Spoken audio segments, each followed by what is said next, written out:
शख्सियत था। ये किस कदर अमीर और बासर शख्स था, इसका अंदाजा आप 2-3 मिसालों से लगा लीजिए। कि लंदन में था, इसे शुमाली लंदन का एक घर पसंद आ गया। इसने वहीं खड़े खड़े ये घर 1 करोड़ पाउंड्स में खरीद लिया। ये पाकिस्तानी रुपए में 1 अरब 40 करोड़ रुपए बनते हैं। इसने 2009 में मॉन्टे कार्लो में अपनी 37वीं सालगिरह मनाई।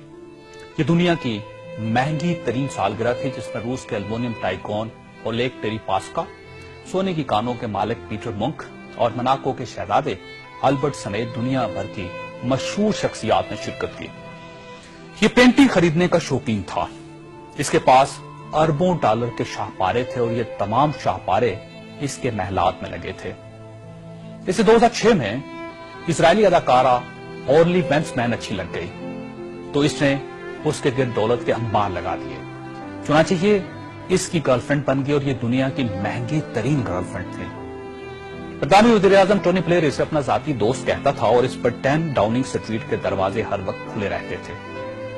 बरतानवी शाही खानदान ने इसे कई बार बकिंगम पैलेस और विंडसर कासल में लंच और डिनर दिए थे। ये लंदन और पेरिस में प्ले बॉय की जिंदगी गुजारता था और इसे दुनिया जहान के कानून तोड़कर बहुत खुशी होती थी। इसने एक बार पेरिस की शांज़-एलीज़े पर 120 किलोमीटर की रफ्तार से गाड़ी चलाकर पूरी यूरोपीय दुनिया को हैरान कर दिया और पेरिस की सिटी हुकूमत कोशिश के बावजूद इसका चालान न कर सकी।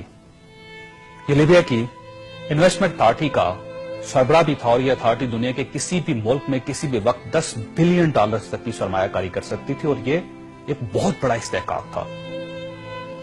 इस शख्स का नाम नाज़रीन सैफुल इस्लाम है और ये लीबिया के साबिक हुक्मरान कर्नल कज़ाफी का बेटा है।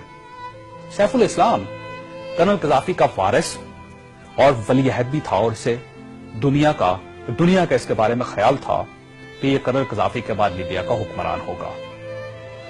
ये इस कदर बासर था कि कर्नल कज़ाफी को न्यूक्लियर प्रोग्राम तरक करने पर भी इसी ने कायल किया था।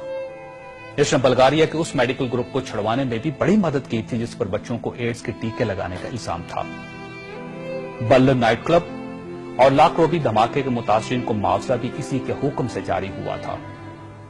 अब मैं आपको इसकी ताजा तरीन तस्वीरें दिखाना चाहता हूं कि सैफुल इस्लाम 3 माह पहले लीबिया के छोटे से कस्बे अबारी में छुप गया।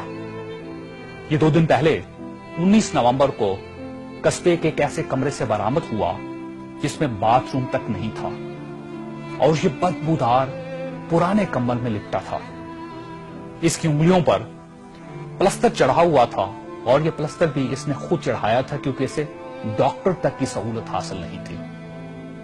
ये सैफुल इस्लाम इस वक्त लीबिया की मौजूदा हुकूमत के कब्जे में है और पूरी दुनिया में कोई शख्स इस शख्स को पनाह देने के लिए तैयार नहीं जो 3 माह पहले तक मलका बरतानिया का शाही मेहमान बनता था और टोनी ब्लेयर इसे माई फ्रेंड कहता था और पेरिस की कंपनियां इसके लिए खसूसी खुशबू इजाद करती थी।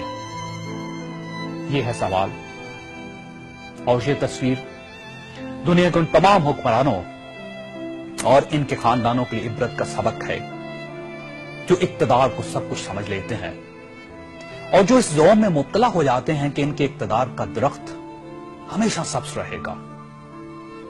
ये तस्वीर दुनिया भर के हुक्मरानों से चीख चीख कर कह रही है कि जो हुक्मरान आवाम का एतमाद खो देते हैं उनका ये इंजाम होता है।